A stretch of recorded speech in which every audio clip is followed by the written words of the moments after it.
today we're going to repot this Paphiopedilum. This is my first Paphiopedilum that I've ever had. I really wanted this orchid, and at our Orchid Society auction, I won this for $8. So yay to me.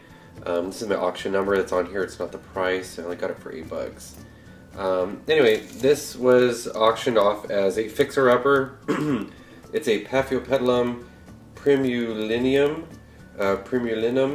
And yeah, the media is in dire need of repotting. I've just been keeping it moist.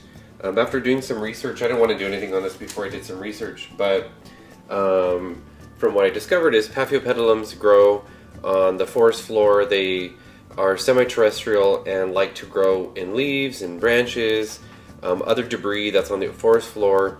They like to stay moist. They don't like to dry out.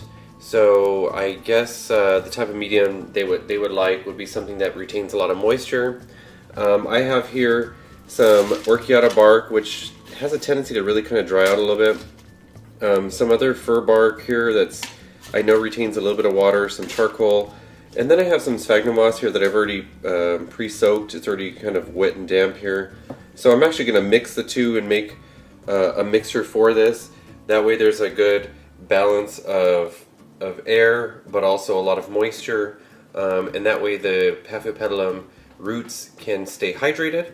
I know there's no pseudobulbs on it, so they get a lot of their moisture out of their root systems, and I want to make sure that I give it the best chance at surviving. A little bit further on the research showed that this particular type of Paphiopedilum is a worm grower, so it likes intermediate to warm temperatures, which here in Central Texas works out perfect because I keep a lot of my orchids in my sunroom. But it also likes to have a lot of humidity and moisture, so I'm going to provide that with the sphagnum moss, and then if I keep it in my patio, at least until the winter comes, I can hopefully keep this in good health, and hopefully it can keep blooming for me and put out some more leaves and maybe some fans.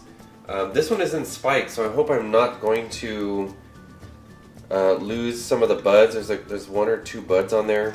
I'm not sure if this is a sequential bloomer. I think it may be. I don't think it just blooms one flower. I think it's actually a sequential bloomer, but I'm going to take a chance on it because the media is really bad.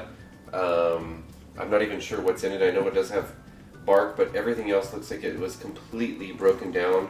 The pot itself is already split here, and I don't know if you can see this, but it's split, and they've put some, from what I can tell, packing peanuts in here for some drainage. It looks like it's got sphagnum moss and bark and I don't know what else. Just everything is just really decayed in there, and the orchid itself doesn't even look like it's very healthy. It's surviving, and all the leaves look like they're in pretty good condition. So I'm going to be interested to see what the roots look like. It's got some other little shoots here. I'm not sure if these are babies or these are part of the original plant or what it's trying to do. That may be actually another fan there that's trying to grow. And then I think I see another leaf. Yeah, there's another leaf down there. So I'm not really sure what's going on in here. So I'm kind of curious to take this out. It's really been through the ringer, and when they were auctioning it off, they referred to it as the puppy at the pet store that is waiting for adoption. No one wants to adopt him, but someone needs to take it to a good home, and I figured that person could be me. So I'm just going to show you a little bit about this orchid here as well. It's got some cool coloring, or I wouldn't consider it modeling, but it's got some coloration here in the crown of the orchid. This is the actual spike. You can see there's some buds at the bottom. So a part of me doesn't want to repot it and just let it do its thing, but I know this guy, he needs to be repotted. So I'm going to go ahead and not bore you with taking out the orchid out of the pot. So I'm going to pause the video, and we'll be right back once I clean it all up, and I'll show you what's left. Hey guys, so I went ahead and removed the orchid from the media that it was in. As you can see, it's all here. It was basically just broken down mush. This is what's left of the orchid itself. The roots are in really bad condition. They're pretty much just rotted out. This is attached to it, so this looks like a new growth here. I think this is a new fan that's trying to come out, so I'm assuming this is a new growth. There looks like there's another growth here. I don't know if you can see it. This doesn't want to focus, but let's see if I can get it to focus. Anyway, and then it's got another fan on this side, which is also attached. And I'm not sure what this is. Looks like it was something that used to be there. It was rotted out, so, well, it's not there anymore. But half these roots are bad. There are good roots in there, and it's hard to see them. I did feel around. You know, the best way to look if a root is good or bad is to feel it. If it's mushy, then it's bad. Also, I understand that Paphiopedilum roots are going to be brown. They're not going to be green or silvery like Phalaenopsis roots. So I'm not concerned about root color. I am more concerned about texture. So a lot of the roots here are definitely dead. I'm going to have to trim them up, but you can even see one that's a lighter color right in here. And that root is a good one, so it looks like it does have some strength in it. And some of these roots below it, like this one and maybe some of these other ones, this one right here, they're firm to the touch. So even though they're brown and murky, that could really just be from the media being so poor. It's also got some white stuff in here, and I know that's mold, little mold spores, so I'm going to disinfect this with hydrogen peroxide, maybe some fungicide, which I do have, and I want to make sure I clean it up and I put it in the new media risk-free of mold spores and disease and anything else. So I'm going to actually remove half of the roots that are here. I'm just going to prop this guy up. But while I was unpotting this Paphiopedilum, those little leaves that I described earlier that were buried in the media, it was actually this little baby. The little baby. See? Little baby. But, and to my surprise, he has one root, and the root is firm. So I may actually just put this into a little 3-inch pot, which I actually have one right here. Let me see. I have this little 3-inch pot, which I know is completely too big for it. And they, from what I gather, they don't like to be too loose in their media. A part of me even wants to repot the Paphiopedilum in a 3-inch by itself because, as you can see, look at the size of the roots. Half of these roots are going to be gone. And I don't think that they develop a very big root structure either, again, from what I've read about. So I was going to put him in this 4-inch pot, as you can see. But you know what? I think I'm actually going to repot him in this 3-inch pot. Hey guys, so I'm back and I trimmed off all the dead roots. As you can see, this is all that's left. And that's probably being pretty generous. These all seem to be pretty firm and I can't really move them. I'm going to try to be as careful as I can. This one is probably questionable. It's still very firm there, it's just a little tip here. So you know what I'm going to do? I'm just going to remove just this little piece. Make sure you always sterilize your utensils before you use them. I have these little snippers. They're great. So this is the final product. I was able to rinse off all of the old junk. It's still going to be kind of black in there. What actually looked like was that there was an old fan here that had once upon a midnight dreary had developed a flower spike, and that rotted away, and this may have been the result of that one. This apparently is an offshoot, a fan, because I see a baby leaf that's in there, which is a good sign. So, and then this one I think is also a fan that wants to develop. I just want to focus, but it looks like there may be a leaf that's in there, and I hope soaking it in water and everything else I didn't just damage that or give it rot. So I'll put this under a fan. And then this one I'm not sure if it's a brand new baby. It looks like it is. So overall that's what I've got going for me right here.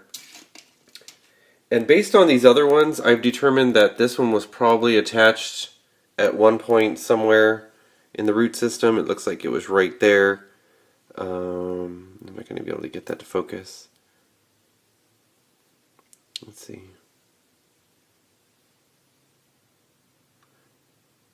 Yeah, that's not going to be able to focus. Anyway, that's the little baby, so I'm going to put this. I found this little things for like your dipping sauce or whatever, so I think it'll be perfect, at least for now, until I can get some roots going, and then maybe upgrade it up to another pot that would have some better drainage, because I know this is not going to drain, but I'm just going to keep this sphagnum moss moist anyways. I'm going to treat it like a seedling, so just going to put a little bit of sphagnum moss in there, just enough to kind of prop it up. I'm not going to pack it too tight either. I'm just going to kind of leave it kind of loose. Let's see.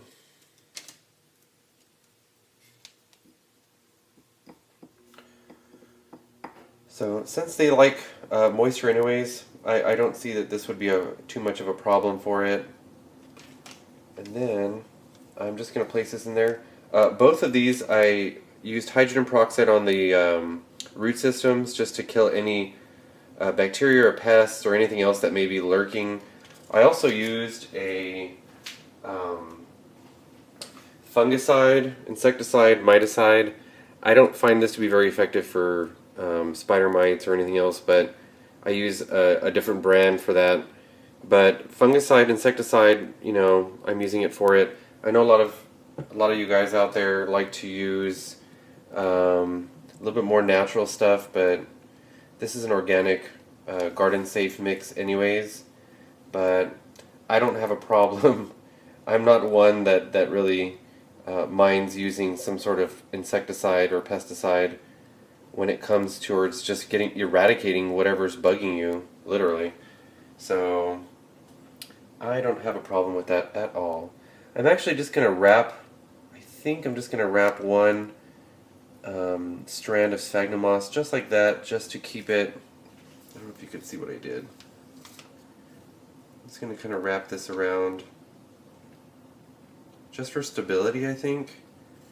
And if any new roots come off of the base of the orchid, I want them to be able to go into something that's more moist. So yeah, that's pretty much it for this little guy. See, a little baby, ready to go. I may put a little bit more sphagnum moss. I'm going to see how much I have left. And then this guy is going to go into this 3-inch pot here. As you can see, I think he fits perfect in there. He, from what I gather, they like to be a little bit more confined. This would just be too much. This 4-inch pot would just be, I mean, there's tons of space in there, and that's probably not appropriate. So we're going to abort that mission and go with this one. So I watched a couple of videos, Brad's Greenhouse, and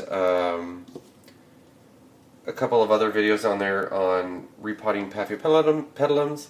So I'm going to just put some sphagnum moss at the bottom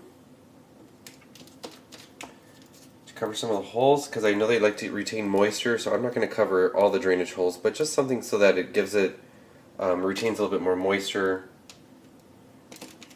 And then I think what I'm going to do is I'm going to probably just mix up a little bit of it all together. You know what, I may even, it's just such a small pot, I may just throw a little bit of each. Just kind of mix as I go. Normally I would, you know, put everything in a bowl and mix it around, but it's literally such a small pot. And I'm just going to do this. I'm just going to kind of make sure that